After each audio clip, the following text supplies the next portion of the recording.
Weeks ago, meron hong nagtapat na parang technology person ano ho nung Manila Bulletin, at ang sabi niya nahak nila ay mga 93 websites na, including some government agencies. Ano-ano pa ho ito? Meron na ho bang progress sa investigasyon?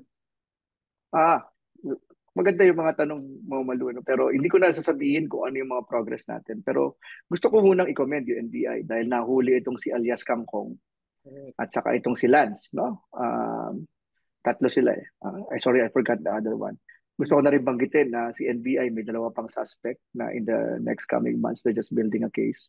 Si PNP-ACG, meron ding hinahabol ng mga persons of interest. So itong mga hacking activities natin, sunod-sunod na itong mga panguhuli natin.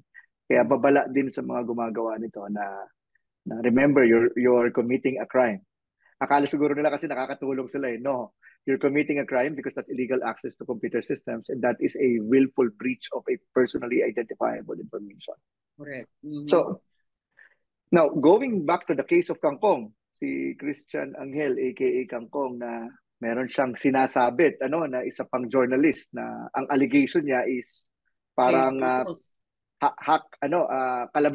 kalabit no, parang ihahak kita tapos kakalabitin kita para mauna ako sa scoop no.